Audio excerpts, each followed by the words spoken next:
This is a reading from the Lessons on the Epistle of St. Paul to the Romans. January 6, 1950. The Holy Spirit says, "Write, and may it be a reply to the foolish deduction of some people, a reply to the long silence, 18 months. And the new word is a reply. The long silence is a reply that says to your calumniators that in you there is no will to write or not to write, but only the will of obedience towards God. If he speaks, you write. If he keeps silent, you do not write, because you are not a simulator of extraordinary things, because you are not a lunatic who exchanges supernatural words or supernatural visions for the words and visions that are given by delusions. You are the instrument, the spokesperson, and an instrument is inert until the author does not take it between his hands in order to make him perform a work. And a spokesperson does not have a voice until the voice does not fill him with himself, so that he can spread it all over the world. This is what you are, nothing else. And the new word is a reply after the long silence, in order to speak the truth to those who have their eyes covered with the scales of their carnality, those who see in the very same manner what their not good thoughts see, not as reality is, because they are blind. They see the exterior, and they do not know what takes place between the divine Spirit and the spirit of the servant of God. They see apparent silence, but are unable to penetrate the divine motives of such silence, because the carnal man, with his deadened heaviness, cannot penetrate into the mysteries of the light-made Word. Now I will say to you that in order to respond to these foolish ones, I will speak after much silence. However, since I am God, and God is goodness, I will not force you, victim who is wearing herself out ever more so.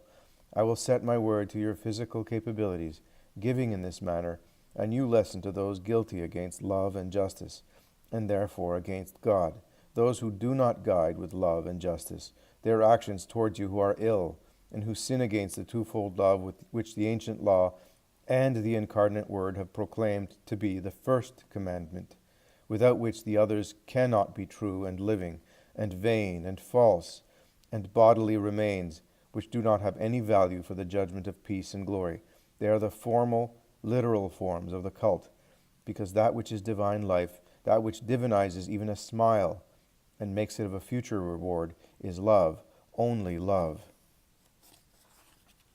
Not without divine advice did the lessons cease at verse 4 of the 8th chapter to the Romans, so as to resume at the 5th verse of the same chapter after 18 months.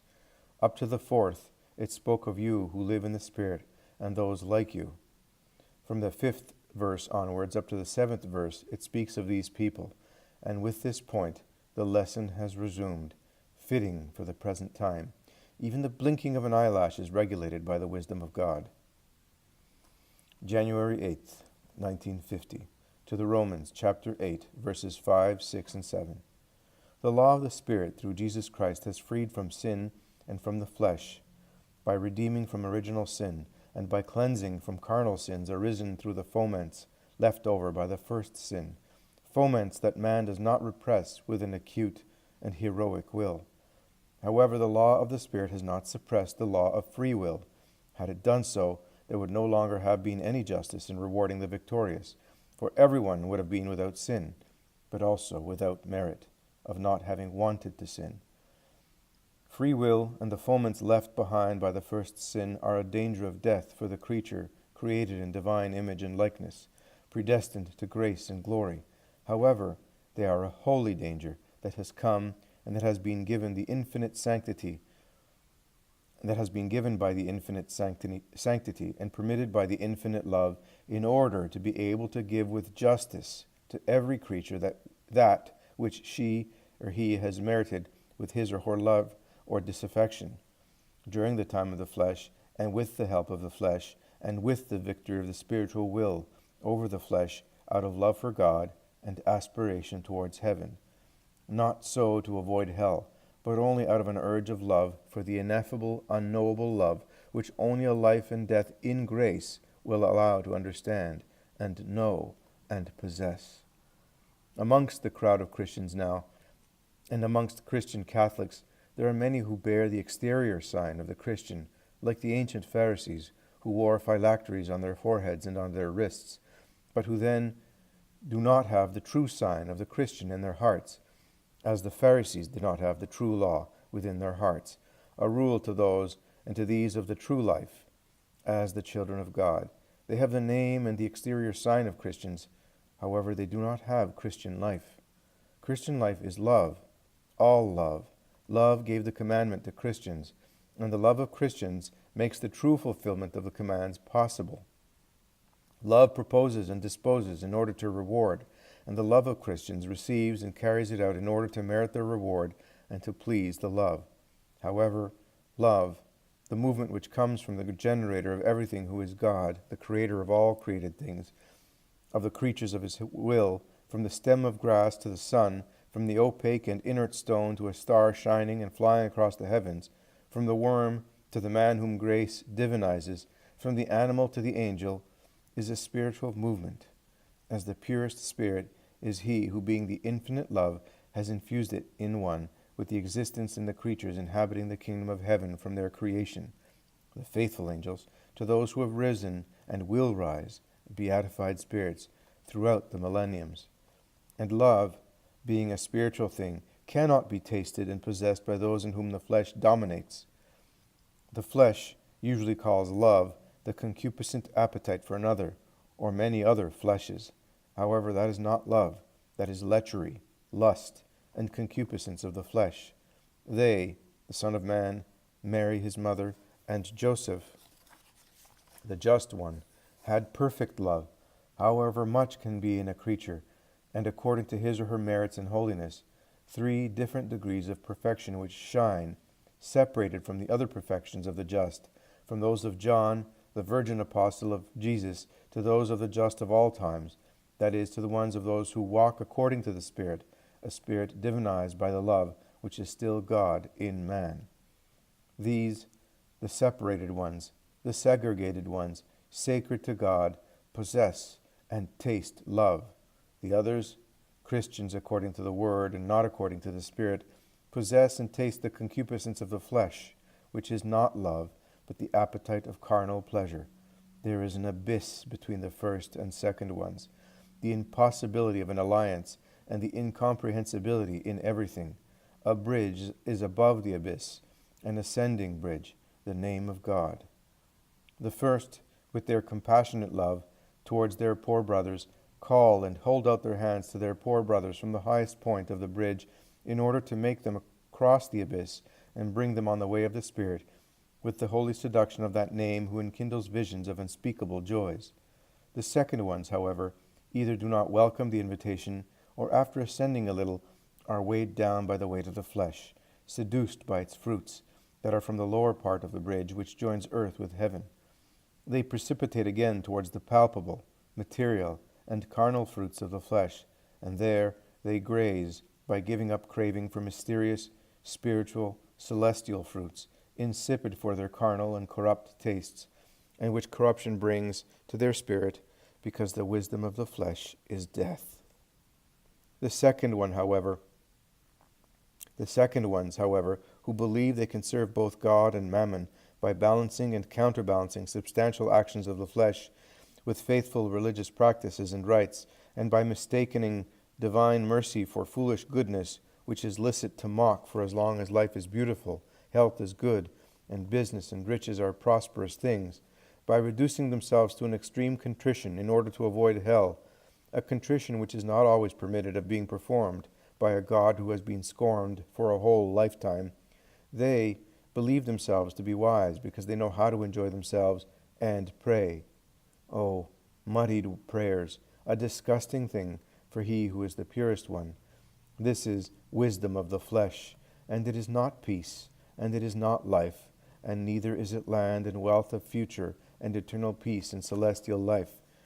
These, however, are the Judas friends of God, those whom, like the traitor, pretend to have respect towards God and towards their neighbor, both present in the man God Jesus, and who call him friend, he who is always present in his true children, in those who live according to the Spirit and who graze and taste only spiritual food, and then betray God and are enemies to him by disobeying his law of love and all of the Decalogue, by obstructing his will and by oppressing and crucifying his servants, his voices, and his instruments.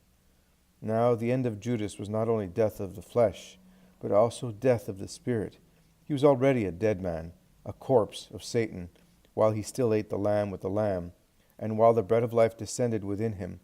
Rather, it was correct then, on account of his hypocrisy, that Satan entered into him, as the supreme, eternal master, because God is truth, and God cannot be where there is falsehood, hypocrisy, and false testimony against one who is innocent.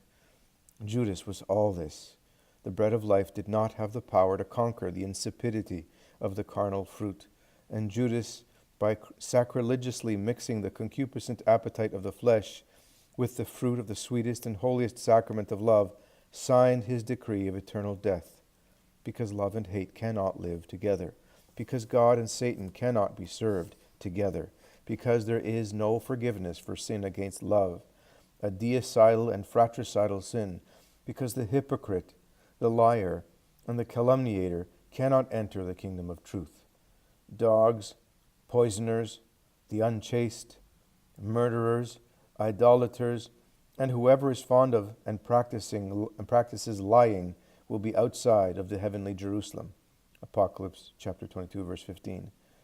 One poisons and kills now, even without any other poison than that of calumny and sorrow given to one's brother. One is an idolater now, even if, for an idol, one adores one's own eye, by believing it to be perfect, or the idol of another eye. I say that it is easier to save a Disma, sincere in his confession, than a false servant of the law and of Christ, because God paternally loves a sinner who repents. However, his goodness rejects whoever turns the gifts of God into a concupiscent fruit and places carnal matters even where there is only divine concern. And as Jesus rejected the false disciples of whom God speaks in chapter 6, verse 22 to 72 of his gospel, so the Father does not like those false Christians who, by honoring him with exterior forms, in truth oppose him by criticizing his plans and his servants and judging as fools what only time and God himself will explain, an action or an apparent contradiction that has a reason and a divine reason for being, and which will be the seal of grace for the servant of God and a condemnation for those who wanted to judge Jesus and judge God with him.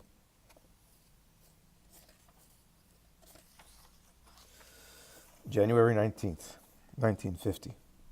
To the Romans, chapter 8, verses 6, 7, and 8. Perfection is love. Love is harmony. Harmony is order. There is no harmony where order is disturbed. There is no love where harmony is disturbed. There is no perfection where love is lacking. That is what occurs in all things and works, in human ones, and above all, in superhuman ones. One could not have truly harmonious music if the musician or players lack in the exact application of the musical laws of tempo and pitch. In the place of harmonious music, of a harmony, a discordant noise would result that would put the listeners to flight. One could not have moral harmony if love were lacking amongst the members of a family, of a society, of a nation, and of a group of nations. Disaffection, or rather disorder in interpersonal relationships, would bring to the splitting and ruin of a family, to the end of a society, to the ruin of a nation, and to war amongst nations. One could not have a perfection of customs, of laws, and of life if love is lacking, that is, harmony and order, which again form the basis of all that is good. The infinite and eternal perfection is love, order, and super-perfect harmony to the point of being one and trine. Without this bringing to an annulment or confusion of one person or of the persons who remain well distinct, though being so harmoniously joined by love to the point of being one perfect unity.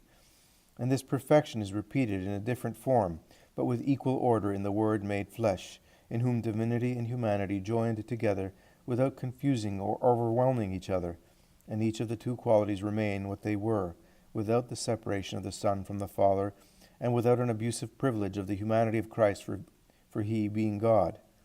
For this reason, the infinite and eternal perfect one harmoniously created all things, and created creatures, and all of creation can be said to be a sublime harmony that has lasted from when it first existed, as far as the sempiternal laws which regulate the course of the stars and planets, the changing of the seasons, and the continual recreation of the animal and plant species is concerned, so that the man creature has all that is necessary for his earthly life, accomplished effortlessly, because it was accomplished in an orderly way. Creation would have continued without any effort on the part of creatures if disorder had not come to disturb the harmony of the heavens with the rebellion of Lucifer, and the harmony of Eden with the rebellion of the man Adam.